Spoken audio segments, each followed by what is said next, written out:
Welcome back to the details. President Abdel Fattah al-Sisi said huge efforts have been exerted in housing and transportation sectors over the past few years. At closing remarks during Sunday's session, mega infrastructure national projects at the Story of a Nation conference held at the new administrative capital, the head of the state added that under development projects to upgrade harbors, railways and road networks nationwide must be finalized by 2025 and not in 2030. The president said nations that suffer hardships have to come up with innovative ideas, adding that sound understanding, awareness and knowledge are cornerstones for building states. President al-Sisi extended many thanks to Prime Minister Dr. Mustafa Madbouli, asserting that he had endured a heavy burden in implementing planned projects along different sectors.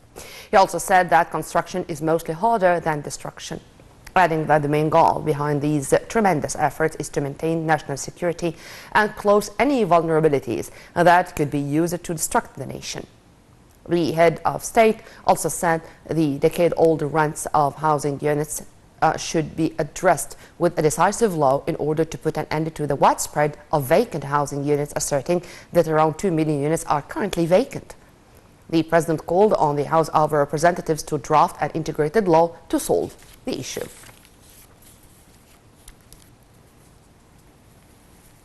President al-Sisi also attended on the second day of the Story of a Nation conference between Vision and Achievement held at the new administrative capital, and it was dedicated for reviewing mega infrastructure national projects. President al-Sisi listened to a review over housing projects from Housing Minister Dr. Asim Al-Ghazzar. The minister detailed developments to the housing and urban community sector during the past 9 years. He said a number of challenges face urban development. Al-Ghazzar said a number of synchronized policies were laid down to create new urban development centers. He said 24 new cities were established to house 32 million people. He also said the individual's share of green land was raised to 1 meter from 30 centimeters.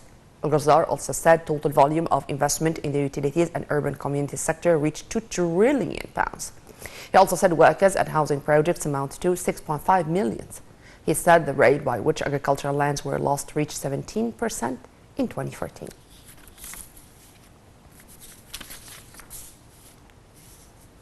To Minister of Transport, Engineer Kamil Al-Wazir, who also addressed Sunday's session on mega infrastructural national projects at Story of a Nation conference. He reviewed developments to transportation sector in Egypt, saying a plan was drawn to develop the overall transportation system at a cost of 2 trillion Egyptian pounds. Al-Wazir said 8 billion pounds are lost every year due to traffic congestions, according to the World Bank. He said new train stations were introduced and old stations were renovated. He also said harbors have been provided with most advanced equipment to be able to deal with the modern generation of giant ships.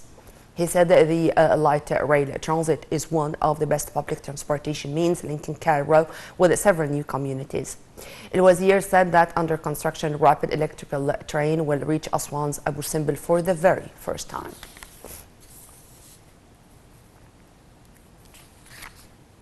Also on Sunday, President Abdel Fattah al-Sisi held a meeting with members of the Supreme Council for Judicial Bodies. The meeting was attended by Minister of Justice, Councillor Omar Marwan. Presidential spokesperson, Councillor Ahmed Fahmy, said President al-Sisi congratulated the judges on Egypt's Judiciary Day, which is celebrated on October 1st, stressing extending his appreciation for the role played by the judicial bodies in preserving constitutional principles and the rule of law. He said the state is keen to keep the independence of the judiciary system.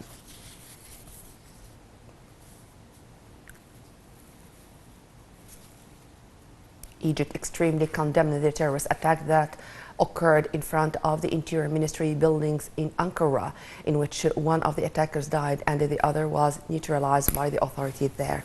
Foreign Ministry asserted in a statement its full support for the Turkish people, wishing the injured speedy recovery.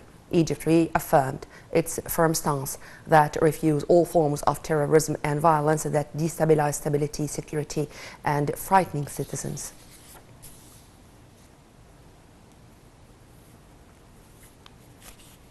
This came as the Turkish